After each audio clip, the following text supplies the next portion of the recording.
Agradezco a los organizadores la pertinacia de Granillo Fernández en convocarme a temas en los que soy impráctico. Algún día va a terminar.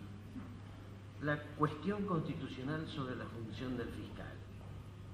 Yo creo que los alcances de este abordaje exceden en mucho la posibilidad de que uno advierta que el primer problema respecto de la función del fiscal a la luz de la Constitución es la concurrencia de dos sistemas constitucionales diferentes a la hora de forjar nuestra organización nacional. Entonces, si esto es que nos excede, lo cierto y concreto es que hoy tenemos vigente el artículo 120 de la Constitución de la Nación, versión 1994, que establece que el Ministerio Público es un órgano independiente con autonomía funcional y autarquía financiera que tiene por función promover la actuación de la justicia en defensa de la legalidad de los intereses generales de la sociedad en coordinación con las demás autoridades de la República. Esta primera aproximación a la norma constitucional nos abre una serie importante de variables, de las cuales yo voy a tomar solo dos para luego abocarme a lo que es el problema de la impugnación. El primer tema es de ingeniería institucional, porque se afirma que el Ministerio Público debe ser un órgano extrapoder. Esta sería la primera observación. Y la segunda es que está concebido en la Constitución de la Nación como bifronte, es decir, fiscal y defensor en un pie de igualdad. Respecto de su instalación como ente independiente y autónomo, cabe recordar que conforme a la moderna teoría del Estado, si se habla de un órgano extrapoder, se está hablando de un organismo que es ajeno a las tres funciones tradicionales, que bien pudo haber integrado alguna de ellas, pero por alguna razón se ha extrañado.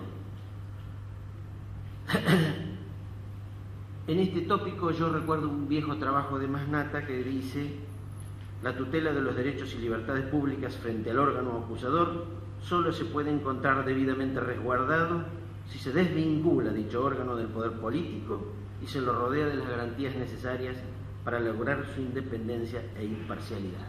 Creo, en lo personal, que lo propio cabe predicar del Ministerio de la Defensa. Algunas reflexiones haremos más adelante. La segunda viene a cuento, lo decíamos, de su condición de institución bifronte. Habla de que el Ministerio Público, la Constitución dice, está integrado por un Procurador General de la Nación y un Defensor General de la Nación. Aquí caben dos reflexiones necesarias. La primera, que como es sabido, la Constitución de la Nación funciona como ley marco respecto de la institucionalidad que organiza, y por otro lado exige una necesaria correspondencia de las normas constitucionales de los estados provinciales. Y entonces desde esta perspectiva se impondría una adecuación de la ingeniería institucional organizacional de la provincia de Buenos Aires a esta institución bifronte.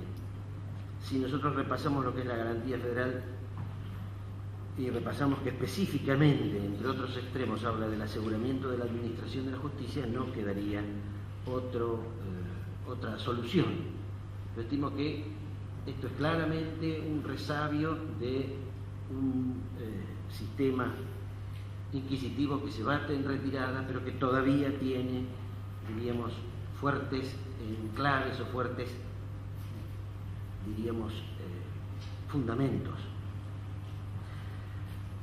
La separación del juez y la acusación es un dato de realidad.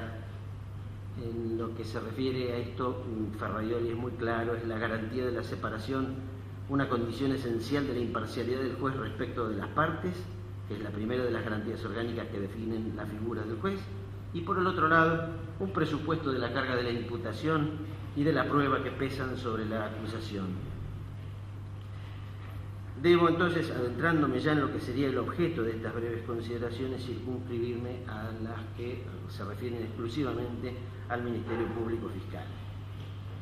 Yo les pido, fue bien que no se sienta aludido, yo estoy haciendo así, claro que su condición de fiscal no me puedo abstraer de esto. No es una cuestión personal, desde luego. Entonces, yo recién decía que a la luz de la letra del 120, la función del fiscal es la de promover la actuación de la justicia en defensa de la legalidad. Y también es por todos conocido que esta función la comparte eventualmente con el damnificado, con el querellante, pero conserva absolutamente la titularidad de la acción en todo momento respecto de las acciones públicas y respecto de las acciones que dependen de la instancia de la parte, y está decidido a hacerlo. Como todos sabemos, la víctima solo es titular exclusiva en los delitos de acción privada. Es el principio de legalidad procesal el que importa la obligación de este órgano de la persecución de promover la investigación frente a la evidencia de que ha ocurrido un hecho de aquellos que la ley penal de fondo moteja de delito. Y entonces, conforme a lo señalado, es allí donde aparece la intervención. Yo señalo que adscribo sin cortapisas a la postura de Julio Mayer,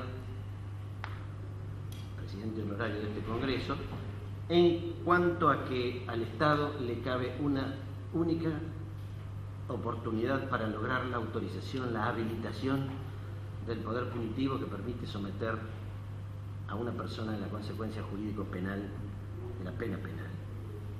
El primer extremo de la proposición es que las garantías convencionales benefician solo a los individuos. Y así lo ha dicho la Corte Interamericana cuando señaló que los Estados asumen varias obligaciones no en relación con otros Estados, sino hacia los individuos bajo su jurisdicción. Y esto se consolida cuando uno advierte que el derecho al recurso, de que hablan todas las convenciones de derechos humanos que hoy son parte integrante del plexo normativo nacional, está asignado exclusivamente al imputado.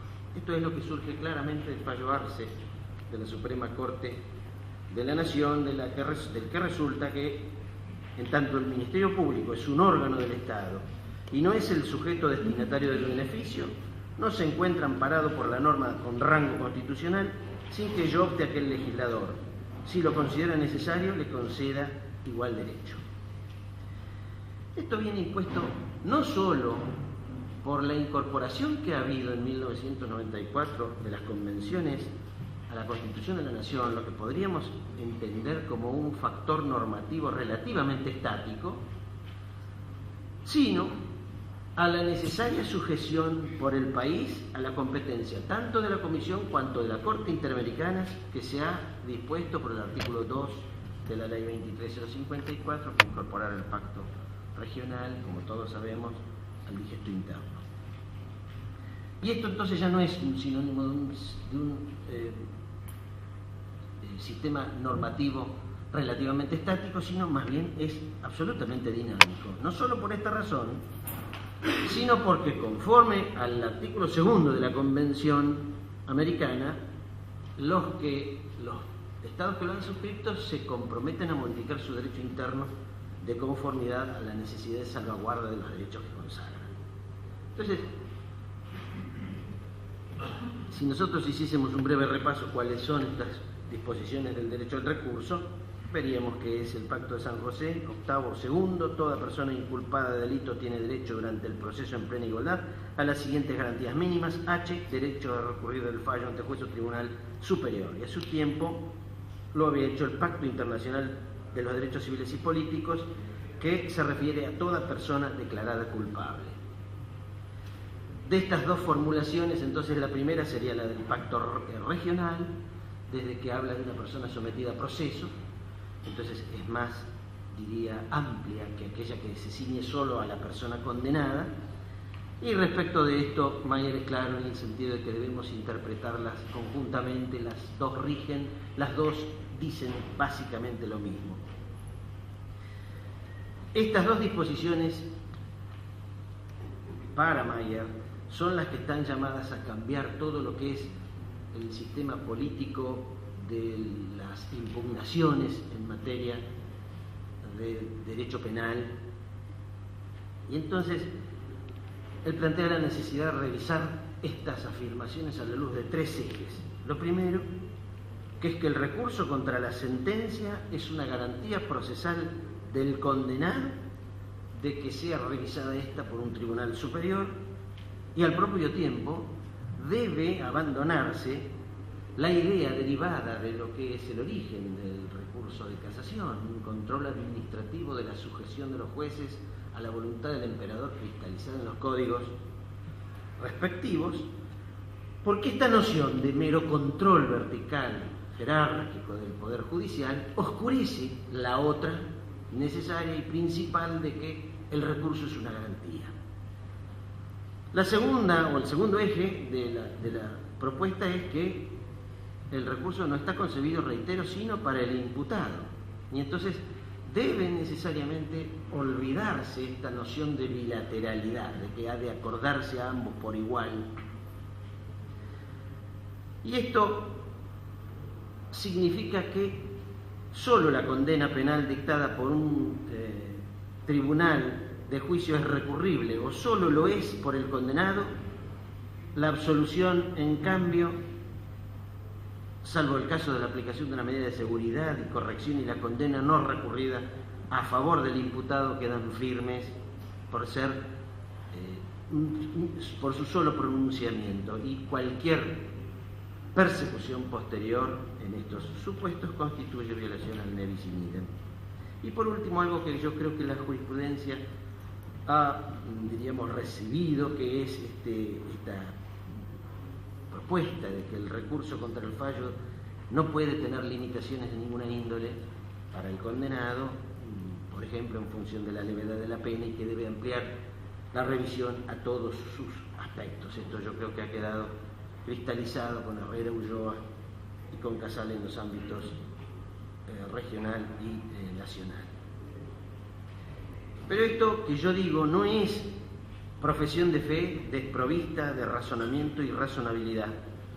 Hay toda una serie de argumentos para que esto funcione así, para que se pueda sostener que es un derecho del imputado y que no es bilateral, o no ha de serlo. En esto es muy interesante releer las contestaciones de Mayer a Vidal Campos y a Sagüez respecto a esto de la bilateralidad. Y es porque, así como Zaffaroni, Alagia y Slocar hablan de las reversiones en la interpretación de las convenciones como el uso perverso de las convenciones, Julio Mayer habla de hipocresía.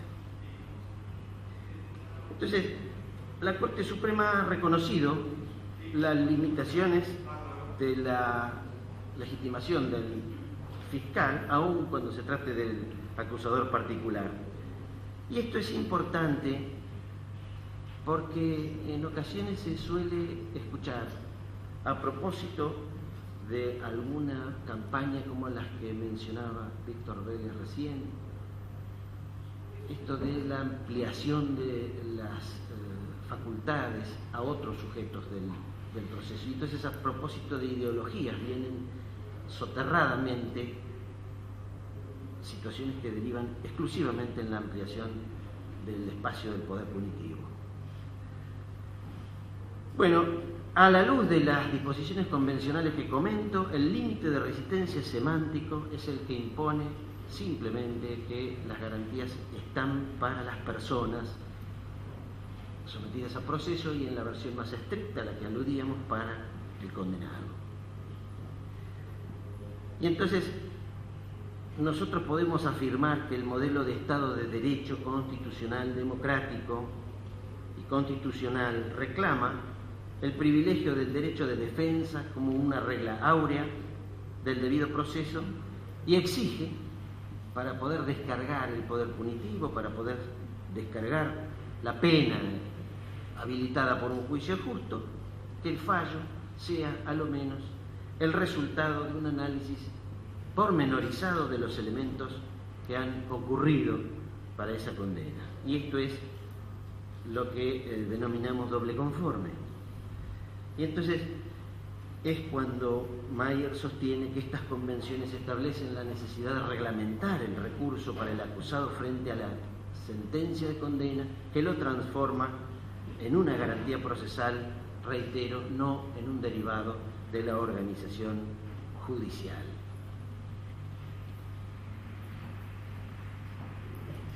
La concepción del recurso, dice Mayer, contra la sentencia condenatoria como garantía doble conforme, impide conceder un recurso contra la sentencia al acusador. De esta manera se respeta mucho más rigurosamente la prohibición de perseguir más de una vez al acusado, nevis in idem, verdadera garantía procesal que rechaza cualquier tipo de interpretación en perjuicio del imputado de las seguridades jurídicas que lo amparan.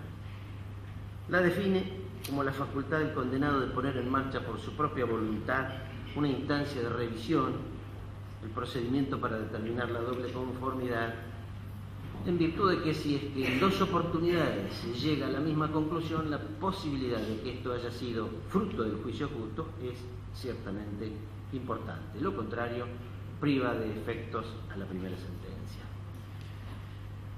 Y aquí está lo que es una sencilla explicación de este maestro respecto de por qué no puede ser acordado el derecho del recurso al fiscal. Es sumamente claro. Cuando no ha conseguido lo que el acusador quería, conceder un recurso al acusador significa una nueva instancia.